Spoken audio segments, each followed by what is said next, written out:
The second stanza of the poem, an elementary school classroom in a slum. On sour cream walls, donations, Shakespeare's head cloudless at dawn, civilized dome riding all cities, belled flowery, tireless valley, open handed map awarding the world its world, and yet, for these children, these windows, not this map, their world, where all their futures painted with a fog, a narrow street sealed in with a lead sky, far, far from rivers, capes, and stars of words. In the very first line, on sour cream walls, here a sour represents unpleasant, unpleasant white, off-white color of the walls, which had painted long before. You know that because it's a school of poor people, children of the slum dwellers, and that's why it has remained uncared and it is not painted. It was painted long ago by some donations or by some authority, and that's why now it is off color and it looks unpleasant. And here the word sour also represents the the dampness of the room, uh, because of this dampness there is a filthy smell which is emanating from the wall of the room. So the dingy rancid atmosphere of the class is highlighted by the phrase sour cream walls. This phrase catches both olfactory, means a smell, and ocular, means sight, both senses of the reader.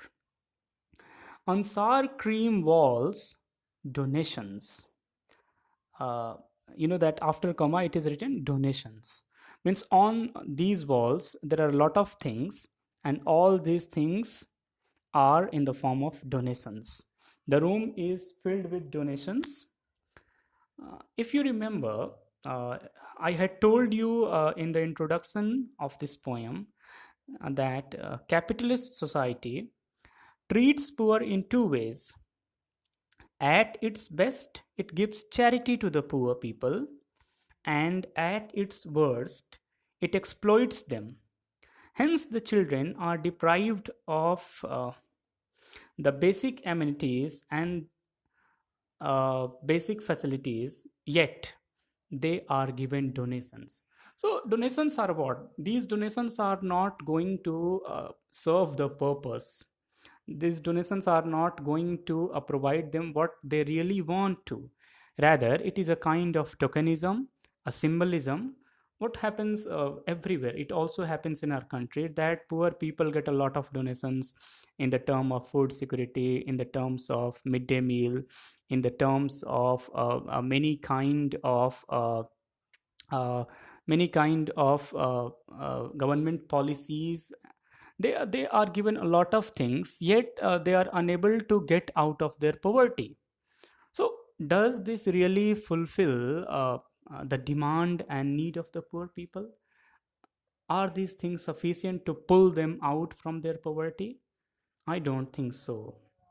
You may have your own interpretation, but it keeps them in their poverty, and this poverty is perpetual, and it is a kind of design of the capitalist society. So these children seem to getting donations, but these donations are not anyhow helpful for those children. And what are these donations? Let's move to the line. On sour cream walls donations, Shakespeare's head, cloudless at dawn, civilized dome riding all cities. So Shakespeare's head, there is a bust of Shakespeare, or maybe a portrait of Shakespeare, which indicates uh, height of imagination, erudition, and literary excellence. Do you think that these things are of any use for the children? Are they aware and acquainted with Shakespeare? these famishing children, even not having basic education, that what's the purpose of that portrait. And then there is a picture of clear sky at dawn, which is also in total contrast with the classroom life and the outside lives of the children. Civilized dome riding all cities. And dome is human construction, a very beautiful human construction. You can say the excellence of architecture, and these civilized domes stands for civilization and progress of human beings, which rides all cities. What do you mean by this? You know that a city came in existence after a lot of growth, and when we took a leap in industrialization and civilization. So this picture of dome, it's somehow in utter contrast with the life of poor people who are even in 20th and 21st century living in shanties and hutch, living in a very poor clay houses, thatched houses. So this picture is also in utter contrast with their real life. Then there is a picture of Build flowery tireless valley. This valley is in Austria. It's a very beautiful valley because it is snowless, and very beautiful flowers bloom in the valley. So they are living in slum. Their classes are dingy, damp, sour, without any color, smell. But there is a picture, means the wall is totally sour, and in contrast on the wall there is a picture of very beautiful flower, full with or filled with beautiful flowers. Then open-handed map awarding the world its world. uh, it's you can say a sort of antithesis. Open-handed map awarding its world, awarding the world its world. What do you mean by this? Means there is a map. Usually, these maps are also donated, and the maps are usually found in the classroom. But do you think that those slum areas or any slum areas or poor people get their representation on the map? I don't think so.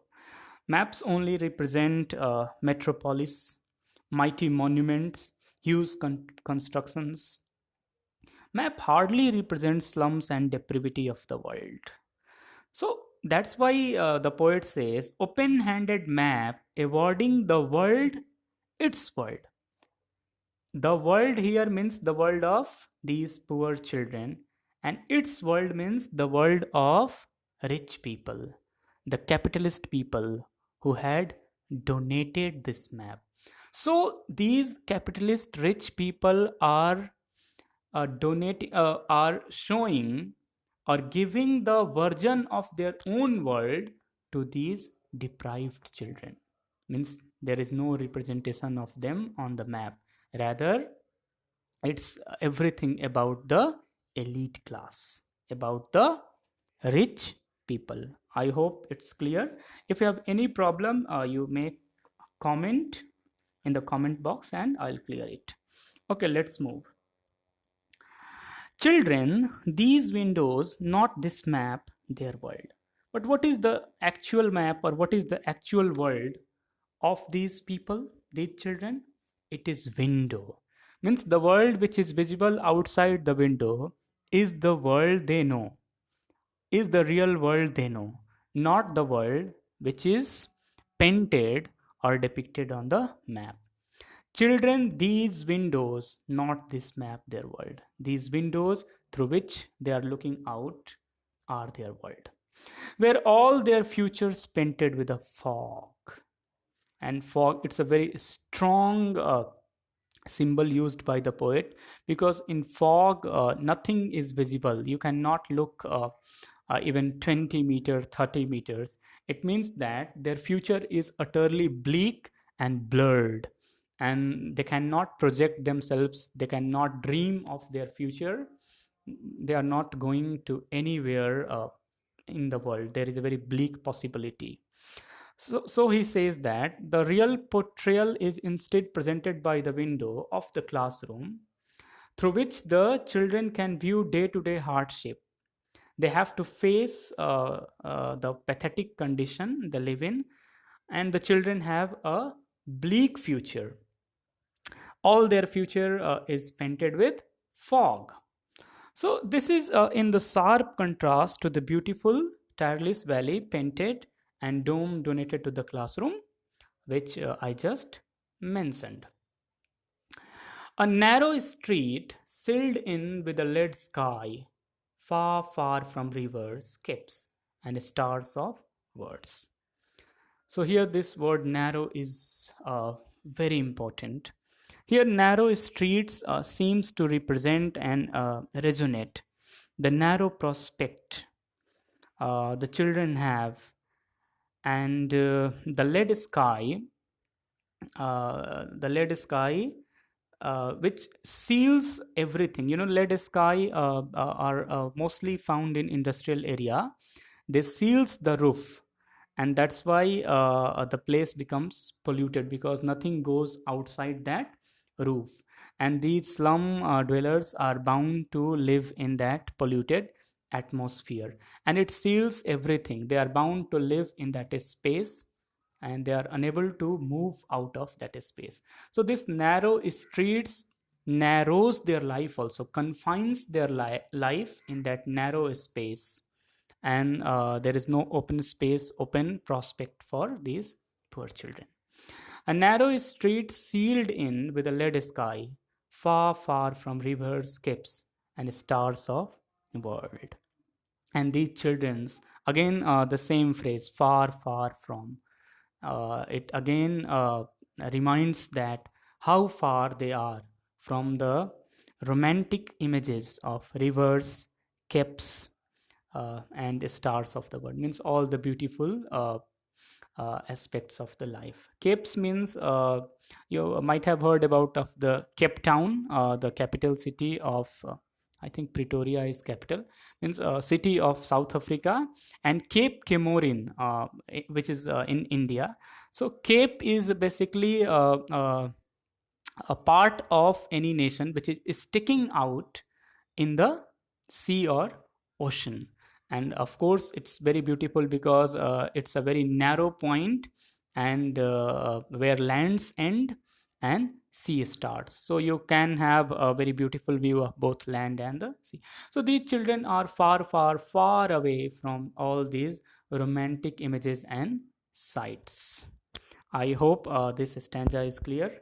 If you are having any problem, you can comment me or you can call me.